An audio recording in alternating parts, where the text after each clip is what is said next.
So you want to win more arguments. I can show you how to win more arguments. I don't lose that many arguments. As a journalist myself, it has to be one of the most combative, argumentative careers there are, perhaps more than lawyers. Hey, what's up? Hey, how often would you say I lose an argument completely? Not very often. Yeah. All right. Alright. Thanks. That was my only question. All good. Bye. I'll tell you the secret to winning arguments. You ready? It has nothing to do with being right. It has everything to do with an OODA loop. The OODA loop is a conceptual framework designed by John Boyd, who was an Airforce pilot and military genius. It stands for Observe, Orientate, Decide, Act. And he recognized that basically all actions and reactions are a function of the OODA loop. It is a feedback loop in which everything happens. And it doesn't matter whether it's a military campaign, it's businesses competing against each other in capitalism, or humans engaging in debate. Every human, business, army are operating on OODA loop feedbacks. And the faster you can run your OODA loop, the more likely you are to disrupt your opponents, your enemies. And to break down the OODA loop, the observe is you're constantly observing data. From that data, you're then orientating yourself, and that's the most important part of it. Because orientate means not only have you observed the data, but then you're applying all your previous historical knowledge, your biases, your hopes, your goals, your previous experience with those outcomes, your genetics, your environment, and from there, once you've found an orientation, you make a decision, and then you execute, you act. So the decision action should try to get as quick as possible. Once you decide on an argument or a statement to make, you should execute on it right away. You should try to speak as quickly as possible once you've decided what you want to say. It's the orientation part that you should, if you're thinking about it in a loop, and in 1 minute, how much time should you spend on each part? 15 seconds, 15 seconds. You should get that decision to action part down to a millisecond and spend most of your mental bandwidth on the orientation. Observe, orientate, decide, act. Observe, orientate, decide, act. And as a journalist, I have found not only is the military very useful in other conceptual frameworks like minimize harm, minimum force necessary, but the OODA loop, the outgrowths of the OODA loop when applied to military tactics, for instance, kind of the anti-blitzkrieg tactics that became popular in the 1980s, which is that you move fast on multiple fronts and then quickly retreat, obscuring your plans to the enemy. And by retreating, you draw out what their intended plans are, because you've given no cohesive strategy to your enemy. It looks confusing. And then by deliberately retreating, you're seeing where they're placing troops, where they're marshaling resources, and there you can reorientate yourself, decide, and act. And this can be applied in arguments and debates as well. So when you argue with somebody, you can immediately throw out several flaws in their arguments, whether it's logical inconsistencies, unverified data. You can say, I disagree with this part, I think you're wrong here, let me see the statistics on that. And no, that person never said this. There's 4 different things, but then you can immediately retreat. Say, well, you're probably right, I haven't checked the statistics either, and yeah, I agree. The person, who knows what that person is. And by poking multiple holes in their argument very quickly, and then retreating, you don't give somebody you're arguing with a good picture of what's actually important or how to win their argument, which subject they should focus on. Should they focus on trying to verify the statistics to you? Should they focus on trying to verify the authoritative figure that told them this to you? They don't know. And by retreating and seeming agreeable, willing to give land, intellectual land on certain frameworks, you can move in on others. You can orientate and see they're most shaky on their statistics. They're actually most shaky on their argument from authority. I'm going to observe, orientate, reorientate, and focus more of my energy, decide, act, on picking apart their statistics or picking apart their insecurity about how their own personal experiences actually disagree with what they're saying right now. This is how you win arguments, is that you create a faster OODA loop than the person you're speaking with. It has nothing to do with being right. As I'm going to show you, we're going to walk through 2 videos which essentially shows one person's OODA loop moving faster than the other. And I'm less concerned with whether the person's argument is right or wrong. Remember, that's not the point. The point is the practical, efficient application of an individual's OODA loop on another. And that's how you win arguments. You basically get inside of a person's OODA loop, you shut down their ability, that feedback loop.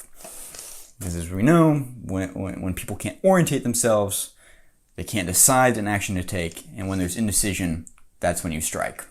So let's look at our first example here of the OODA loop in action.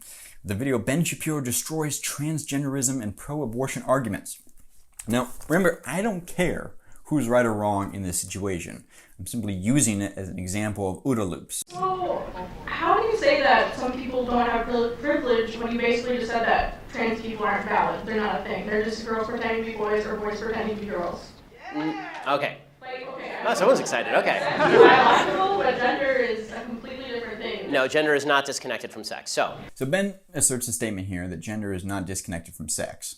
This woman responds. It's not completely disconnected, but it's still a cultural thing. It's still from society. It's okay. No, it is not in the mind. Okay, you're not a man if you think you're a man. And I didn't say pretending, or if I did, I shouldn't have said pretending. Let me amend. You said playing. Okay, I said a boy who thinks he's a girl. That's the usual phraseology I use. Not playing. So we see the woman try to get him specifically on certain language he uses, and he immediately retreats. He's still using the OODA loop very effectively. He's observing, he's orientating, he's deciding, he's acting. He observed what she said, he orientated himself, he decided to retreat on that front, recorrect, take action. He's doing this very quickly. So let's watch as this argument heats up. Thinks he's a boy, which is technically what we're talking about here. As far as the actual psychological issues at play, it used to be called gender dysphoria or gender identity disorder. Now they call it gender dysphoria. The idea that sex or gender are malleable is not true. Okay, and I'm not denying your humanity if you're a transgender person. I am saying that you are not the sex to which you claim to be. You're still a human being, and you're a human being with an issue that I wish you Godspeed in dealing with in whatever way you see fit. But if you are going to dictate to me that I'm supposed to pretend that men are women and women are men, no. My answer is no. I'm not going to modify basic biology because it threatens your subjective sense of what you are. Okay, but you're still saying these kids should not be accepted because they don't really fit in either place. They can't just I'm saying that the Boy Scouts have a standard. You must be a biological boy to be a Boy Scout. You have to be a boy to be a Boy Scout. Okay, so we see a bunch of statements made by Ben Shapiro here, a lot to unpack. But the key thing to note is that for every statement he asserts, he's willing to retreat. He said, I'm not denying your basic humanity. I wish you help. I wish you well. Now, whether his claims are accurate or not, immaterial. You could argue that Tom Insel, the head of the National Institute of Mental Health, resigned, saying, we have no idea what we're doing in psychiatry half the time. We're wasting millions of dollars. The DSM manual is a bit trash and a bit dross, to be totally honest with you. We constantly revise it. It's of no help to anybody. And we have miscategorized all kinds of sexual preferences as mental disorders in the past. This should not be a good prediction of whether we are correct or Ben Shapiro is correct in his observations about transgenderism. But that's beside the point. What I'm interested in observing is how Ben Shapiro engages with this woman. And he's moving quickly. He's thinking, how can I attack and retreat, attack and retreat, attack and retreat. And then based on how she responds, I'm going to orientate, decide, and act again. So let's keep watching. Okay, but you're still saying these kids should not be accepted because they don't really fit in either place. They can't just I'm saying that the Boy Scouts have a standard. You must be a biological boy to be a Boy Scout. You have to be a boy to be a Boy Scout. Where's that written though? In the name Boy Scouts. Classic example of his OODA loop moving faster. Where is that written that boys have to be boys and Boy Scouts? He just uses a nice, in the name Boy Scouts. His OODA loop is moving faster. Already he's beginning to win this argument. People are clapping. Now, whether he's actually right or wrong, whether in the actual code book of Boy Scouts that you have to be a biological male to join, who knows? He didn't actually offer evidence to that fact. But he is processing and orientating himself much faster than she is. Because this is a very because for all of human history, boy meant boy and girl meant girl. Boy did not mean girl. And if I call you a moose, are you suddenly a moose? Okay, if I redefine our terms. No, yes, that's right. Men and women are a completely different thing. This is again, he's throwing out a statement, moving quick, observing her, observing what she said, responding as I call you a moose, are you a moose? But the proper way to perhaps handle this would be to observe what he's saying, orientate yourself, and realize, well, no, now you're discussing species selection. I'm not arguing to be a different species. I'm arguing that there are gender malleability within the human race, not that there is species malleability within the human race. This is very different than species, Ben Shapiro. I'm talking about gender relative to biological sex. Let's see how she responds. That's right. Men and women are a completely different thing. This is true. Have you ever met a man or a woman? They're completely different. Completely different thing. You can't just say you're a cat. It's not a thing. It's gender. It's not saying you're Okay, a man. why is that? I don't understand. Why? Okay, let me ask you this. Okay, I won't ask you how old. I will ask you how old you are. Okay. Okay, once again, he's observing and orientating himself. He's recognizing she's a young woman. He's in a college. This is all feeding into how he's deciding to act further in this argument. And he's moving very quickly. On her side, I'm sorry to say it, and once again, I'm no fan of Ben Shapiro. You can look at many videos I've made where I find Ben Shapiro intellectually wobbly at best. But for the example of using his OODA loop efficiently to win arguments, he's very good at it. Remember, it has nothing to do with being right or wrong. It has simply to do with moving your OODA loop faster than your opponents. Because you're young enough that it's probably not insulting to ask you. So, I'm 22, so I'm probably young and naive, right? no, why aren't you 60? Okay, so he uses the age as observe. He gets her to say what age she is, because he's setting up once again decide act based on the age she says. He's then going to respond a certain way, and he says, "Well, why aren't you 60? Because you can't just claim to be any age." But once again, the proper response, if your OODA loop was moving as fast as Ben Shapiro's was, is that you would say, "Well, age is a function of time, and time is a dimension." Just like I can't immediately say I am now in Africa, nor can I immediately say I am 59 years old, because I cannot control dimensions that way. We don't move through dimensions. We move through dimensions linearly. Now I can become 60 years old. I can use Einstein's special relativity, general relativity, a variety of mathematical functions to change my age or manipulate it at different speeds, but it's a dimension. And we're not arguing about dimensions. We're arguing about the differences between genders and biological sexes. That's an OODA loop response. Let's see how this argument keeps going. Why aren't you 60? Is it? And why can't you identify as 60? What is the problem with you identifying as 60? It's not the same as gender. You can't just... You're right. Age is significantly less important than gender.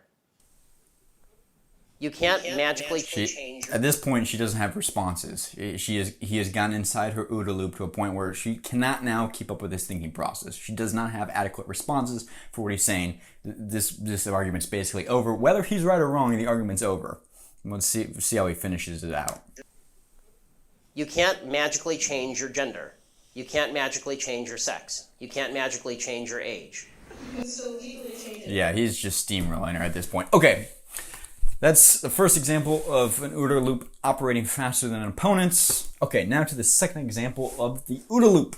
We're going to flip it around this time, just in case you thought I was taking sides with any sort of political ideology. I literally don't care at all. I'm interested in how to use the OODA loop effectively to win arguments. Making people bake a cake for a gay wedding. Making them do it? Yeah. I don't think that's a very good idea. But here's the argument. So should they be able to deny making a cake for a black couple if they don't like black people? Allowed to? Probably. That doesn't mean it's right. Okay, so then we had the civil rights movement where they said black people, you had to serve them in your restaurants and stuff like that. And it did work and it did make our society better. But would you argue that that still wasn't right? No, that was right. Why is that different? There we go. Right there. I don't know if you saw it. It's almost obvious sometimes. But that logical deduction got inside Jordan Peterson's OODA loop. Jordan Peterson was not able to orientate him fast enough to decide on an argument or an action to take.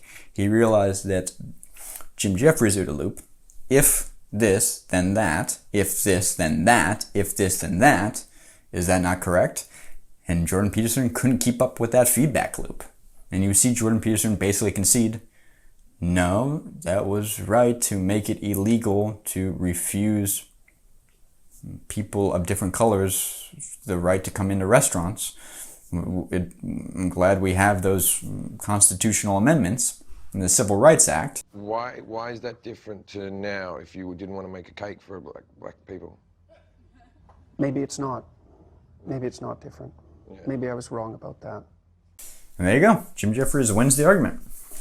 Now, to Jordan Peterson's credit, he concedes on it pretty quickly, but he recognizes that Jim Jefferies got inside his OODA loop. Now, whether you think Jim Jefferies is smarter than Jordan Peterson or whoever is smart, I don't really care. Once again, it's an examination of a conceptual framework in which arguments are won or lost. And in this case, Jim Jefferies got inside Jordan Peterson's OODA loop in this debate and won. Jordan Peterson was not able to as quickly orientate, decide, and act in a cogent manner, and therefore crumbled, conceded the point. And so there you go. There's how to start winning arguments. Now remember, part of this is that because you don't have to be right, you can practice the OODA loop on your friends, on your family. You can just pick a side of an argument or a debate subject or belief system and argue it and see how well you can argue it. It doesn't have to be whether you believe in it or not. You're simply practicing the tool, the conceptual framework that is observe, orientate, decide, act. And you're training your mind to do this very efficiently to get into a flow state of the OODA loop. And the faster you become at executing your OODA loop, the more likely you are to win arguments. That's it. That's my advice for how to win arguments. Like I said, I don't lose too many arguments anymore. It's generally because I apply the OODA loop. I'm pretty well practicing it, not even by choice, but by necessity, as journalism at the national level is quite combative. Anyway, if you enjoyed this video, if you learned something new, if you've never heard of the OODA loop before, leave this video a like. If you made it this far, maybe consider subscribing. Bring you new weird information that hopefully applies somewhere in your life. Thanks for watching, guys. See you tomorrow. Bye.